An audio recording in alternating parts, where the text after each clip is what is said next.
Hey, shalom to the hopeful elect. First and foremost, I'd like to give all honor, praises, and glory to Yahweh, Bahashem, Yahweh Shai, Bahashem Rachakwadash. Double honors to the apostles, bishops, and elders at Great Millstone who teach the truth and rule well. This is the brother Yatab Yahweh Allah coming back from the GMS SF Bay Area camp.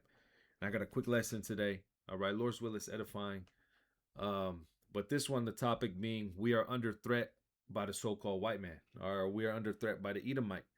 And this is inspired by one of the lessons the elder Yashwamba did, but he had mentioned this, and that's true. The ultimate threat in the world today, all right, is the wicked, all right, is the Edomite, also known as the so-called white man, his top tribe being Amalek, which are those tiny tops, all right, the ones who we call the elite, or the world calls the elite, the big bankers, the families that own the majority of the world, really the ones that are in control.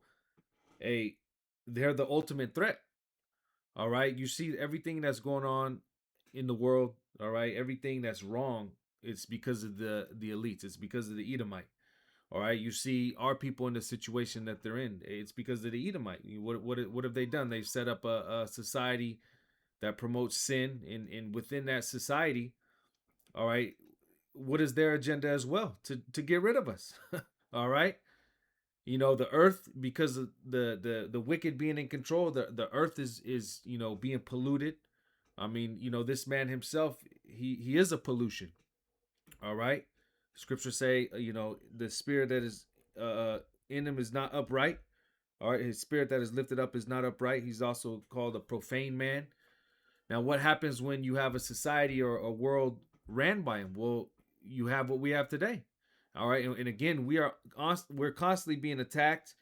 All right, and this is the ultimate threat. All right, being the Edomite. Now let me grab this, and I'm gonna start with Second Ezra 15. All right, and this is the reason why the Lord is gonna destroy this place. All right, and really save us out of this madness, because he has to stop him. All right, this is Second Ezra 15, and let me start from verse 5. It says, "Behold, saith the Lord, I will bring plagues upon the world, the sword, famine, death, and destruction." And this is what's happening. All right, it's only going to increase from here, but we're going to see more wars. All right, we're going to see more people losing it. We're going to see more famine. More culling of the animals. All right, and a lot of that's Esau's agenda, which really it goes into the agenda of the Lord on the left hand side. All right, you can see death and destruction. A lot these plagues come into the world. Verse 6: For wickedness have exceedingly polluted the whole earth, and their hurtful works are fulfilled. So the main people who have done this, all right, or have a hand in this, is the Edomite. Okay. Yes, he was the whipping stick. The Lord used him as the sword. He used him to put us in slavery. All right. He used him to punish us. All right. But what did they do? They furthered the affliction. And on top of that, they set up a society that goes contrary to what the Lord you know, wanted. Okay. What the Lord had set the guidelines for, going into the scriptures. That's why, what does it say in Psalms the 10th chapter? The Most High is not in any of this man's thoughts. All right. Or what has thou done to declare the statutes? He can't do it, because he is set up to be that adversary. All right. And with that, what comes with it? Well, death. All right. Wickedness. It says, "For wickedness hath exceedingly polluted the whole earth, and their hurtful works are fulfilled." And this is the whole earth. With this Edomite being in control, the tiny top, all right, the so-called white man being in control, the whole earth is polluted. All right. It says, "And their hurtful works are fulfilled. Therefore saith the Lord, I will hold my tongue no more as touching their wickedness, which they profanely commit." The elder Yashwamba was going into it, in that lesson. A lot of rituals. All right. Hey, the Epstein files that are coming out, which is just really a small insight of what really the elite do. All right. Jerky and this, and just the sick shit that Esau's into. All right. This is what they do. This is who the Edomite is, and he was also going into that lesson how they really they have perfected that art of deflection. You know, everybody else is the problem. Jake is the problem. The immigrants are the problem. All right, you know, whatever else, everything else is the problem except him, which you can see that no, this man is the problem. All right, he's the main threat. It says, neither will I suffer them in those things in which they wickedly exercise themselves. Behold, the innocent and righteous blood crieth unto me, and the souls of the just complain continually. And why is that? Because this man is killing. All right, he's killing the innocent. Okay, he's killing Jake. All right, and you know it's about to get a whole lot worse, and that's why the Lord's really gonna stand up and take this man out of power. But you can just see just a little bit of what's going on and how this man is not right. All right, how this man is really, if he were to go on, there'd be nothing left. Okay, it says, and therefore saith the Lord, I will surely avenge them and receive unto me all the innocent blood from among them. Behold, my people is led as a flock to the slaughter. I will not suffer them now to dwell in the land of Egypt. All right, and the water Yah Bashim Yahushai, Lord's will, we be of that number to be saved. All right, but the water Yah Bashim Yahushai, there's a great salvation that's coming. And the elect won't have to partake in any more of this man's wickedness. Okay, but that's how bad it's going to be. The Lord himself is going to have to come and save the elect. All right, but you see what this place is likened to, because who is the Pharaoh, or who's the modern day Pharaoh of the modern day Egypt? Egypt being America. All right, but who's the Pharaoh? Who's the modern day Pharaoh? It's the Edomite. All right, he's in control, and what's happening? The flock, all right, the Lord's flock is being led to the slaughter. All right, and it's an everyday thing, and it's only going to turn up. All right, so that's why the Lord's going to have this great salvation. But let me jump over here. This is Daniel 7:25. It says, and he shall speak great words against the Most High, and shall wear out the saints of the Most High, and think to change time and laws. And this is exactly what's going on. All right. This Edomite, through his power structure, what is he doing? He's speaking against the Lord. All right. He's setting up a society or a system. He's trying to set up a system to where he has total control. But even the system he has set up right now, it's profane. All right. And what does he do with that? It says, it shall wear out the saints of the Most High. The saints are being worn out. This is the ultimate threat. All right. It says, and to think to change time and laws, which he's done that, which is another form of wearing us out. All right, because what happens when you have this daylight savings time, which is just one example. It's the highest rates of suicides around those times. Here it is. You just switch it all of a sudden, an hour, and you lose sleep. All right, that's wicked. Okay, and just going off the Gregorian calendar, everything is just confusion. All right, it says, and they shall be given into his hand until a time and times and dividing of times, which goes into the main times 1619 to 1969. The main onslaught of the transatlantic slave trade. All right, until when this truth was being pushed. All right, this truth started to take root. All right, but he was given that power, and what did he do? He wore out the saints. All right, and what is he doing today? He's still continuing to wear out the saints, and he's about to go harder. All right, Revelation the 12th chapter, and now it's just a mental captivity. Back then it was physical, all right, as well as mental, but now it's pure mental. But he throws in the poison that breaks down the body. All right, you have everything's set up to break down the mind and body here, even on an all-time high, because now he has certain technologies that allow him to do so. Okay, so again, if this man were to continue, all right, we'd be gone. Matthew 24:22, it says, and except those days should be shortened, there should no flesh be saved. This is how bad it is with this man being in rulership, with the Edomite, with the so-called white man being in rulership. It says, except those days should be shortened. So the Lord literally has to shorten the days, because if he didn't, What did it say? There should no flesh be saved. Okay, Esau, would just be on a rampage because look what's happening now. All right, look what's happening to the people. Look, just if this man were to go on and really enact what he has planned, it'd be a robot society. you know, People's consciousness in a chip. All right, in a robot. Okay, I mean, look what's going on in the earth. He's literally destroying the earth as well. All right. But it just goes to show you that, anything that this man tries to push that's wrong in the world, all right, we really know the answer. And the answer is the main things that are wrong in the world is all because of the so-called white man, the Edomite. If he were to be gone away and the true elect to be established in the kingdom, hey, everything would be thriving here. And the Lord says this is going to happen, but nonetheless, we're calling it out and showing, all right, that, this man is the main problem. All right. It says in verse 22 again, Matthew 24 and 22, except those days shall be shortened, there should no flesh be saved, but for the elect's sake, those days shall be shortened. And this is what the Lord is doing for the elect. All right. The Lord is speeding up the times because, hey, this man, he can't continue. All right. And what does it go back to? Genesis 27 and 41. This is the ultimate mindset of the Edomite. And this is why our people are bugged out trying to call themselves wanting to save this man. All right. Wanting him to have a part in the kingdom to come.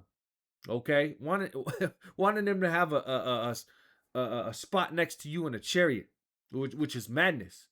Okay, because ultimately, what's in his mind? Genesis 27 and 41. And Esau hated Jacob because of the blessing where his father blessed him. You can read up on the history. All right, how Jacob supplanted and got the blessing. All right. It says, but which really, you go into it, it was all set up by the Lord. The Lord didn't want to bless Esau. Okay. It says, and Esau hated Jacob because of the blessing wherewith his father blessed him.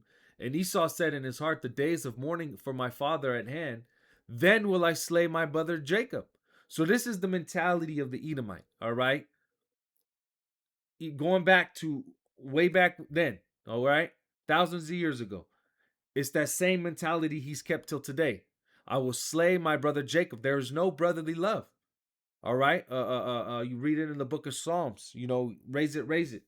All right, in the time of when the heathen were against us, what did he do? He was with them. He was one accord with the heathen. All right, giving us up to the heathen when he was supposed to be there to help us. All right. Now fast forward, 1,000 years. You have the slave trade. All right, you have everything that he's done up until now, that he's still doing. This is his mentality. So why would he be there in the kingdom? All right. When the Lord specifically, you could read the book of Obadiah, he has to be done away with. All right. He has to be done away with. Everything that he's doing, everything that he is, all right, being the wicked, that cancer, that pollution, that threat has to be done away with. All right. There is no place in the kingdom to come other than slavery, fulfilling his time, his judgment. All right. But then being done away with. Because you see what happens if you let the Edomite live. All right. Psalms 37 and let me get straight to the point. Um yeah.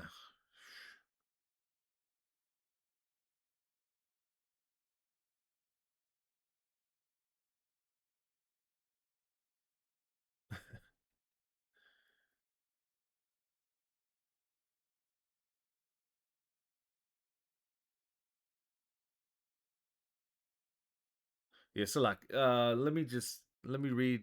I'm probably gonna jump around. Um yep. Verse 12. It says Psalms 37 and 12. It says the wicked plotteth against the just and gnasheth upon him with his teeth. This is part of the mindset of Esau. And we how do we know who the wicked is? Malachi, the first chapter. All right, it equates the wicked with Esau, Edom. All right, and Esau, Edom today is the so-called white man, and the ones who are ruling, the ones who are in that top position, is his tribe called Amalek, which are the tiny tops. All right. It says, the Lord shall laugh at him, for he seeth that his day is coming. Yeah, the triumphing of the wicked is short. All right. Ultimately, in the grand scheme of things, it's short. But nonetheless, what? He has to go down. He has that day coming.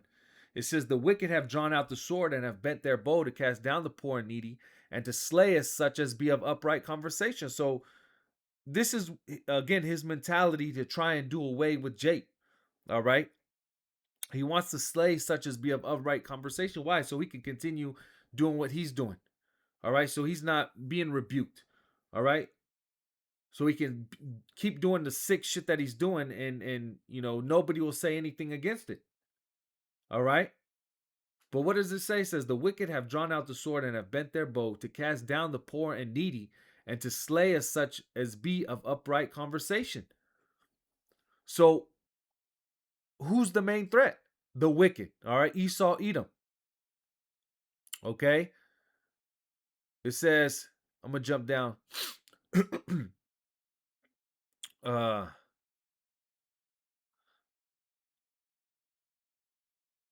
yeah. Verse 32. It's straight to the point. It says, the wicked watcheth the righteous and seeketh to slay him. All right. The wicked watcheth the righteous. They know. All right. They're watching. Okay. They watch the righteous and seek it to slay him. So again, he has this mentality that we just read in Genesis, the 27th chapter, to seek his own brother, or to slay his own brother. Okay. So who's the main threat? All right. Is it Jake? All right. Is it these other nations? The main threat is the wicked, the Edomite. All right. And once he's taken out of power, once the Lord comes and takes this man out of power, he's put into slavery. All right, hey, everything's gonna go back to how it's supposed to be. All right, righteousness is gonna be pushed throughout the earth, but nonetheless, the wicked has to go. All right. It says, verse 33, the Lord will not leave him in his hand, nor condemn him when he is judged. Wait on the Lord and keep his way, and he shall exalt thee to inherit the land. When the wicked are cut off, thou shalt see it. So the wicked have to be cut off. All right. I I have seen the wicked in great power and spreading himself like a green bay tree. Yet he passeth away, and lo, he was not. Yea, I sought him, but he could not be found. Because ultimately, he's going to be done away with. All right. But this is what has to happen. You see, the main threat has to be taken out. Okay. Revelation 11 and even these other nations, all right, are going to have a hand in taking this man out. But the nations are angry. All right. Um, yeah, Revelation 11 and 18. It says, and the nations were angry, and thy wrath is come, and the time of the dead that they should be judged, and that thou shouldest give reward unto thy servants the prophets, and to the saints, and them that fear thy name, small and great, and shouldest destroy them which destroy the earth. Okay, so again, the main threat is the Edomite. What's he doing? He's destroying the earth. But again, the nations are going to have a hand in taking this man out. All right, they're angry. Hey, Esau's getting exposed. Second Thessalonians, the man of sin being revealed. All right, he has that shameful spewing. All right, his own tongue is coming against him. He's being shown to be the devil. All right. And again, if this man were to continue, no flesh, no earth, all right, everything would be destroyed. That's what happens when you have the wicked in power. All right. And I'll end off on this. This is Psalms, Proverbs 29 and 2. It says, when the righteous are in authority, the people rejoice. But when the wicked bears rule, the people mourn. So when you have a state where the people are mourning, all right, they're in a state of mourning, it's because of what? The wicked. Now, when it says when the righteous are in authority, which this is what Jake is the next to come, all right, the next rulership to come, the people are going to rejoice. All right. There's not going to be a threat like that. Okay. The heathen are going to get what they deserve. All right. Hey, they're going to go into slavery, but that's what they were made for. All right. They were the heathen are for our inheritance. But nonetheless, the Edomite, after he serves this time, he's going to be done away with. And then what? Hey, the people are going to rejoice. All right. There's not going to be the Edomite in the world. There's not going to be this thing of pushing nastiness, profaneness, wickedness. All right, it's not going to be pushed out the world. So the earth is not going to be killed. All right, the people aren't going to be killed like that. Okay, because of wickedness. All right, I mean, if they do wicked, they're going to be judged, but they're not going to be tainted in by this cancer. They're not going to be you know poisoned by the wicked. Okay, nonetheless, the Edomite is the ultimate threat, and he has to go. Hey, Lord's will, this is edifying. Once again, I want to give all honor, praises, and glory to Yahweh, Bahashim, Yahweh Shai, Bahashim Rachak Kodash. Double honors to the apostles, bishops, and elders at Great Millstone. Shalom to the elect and above all.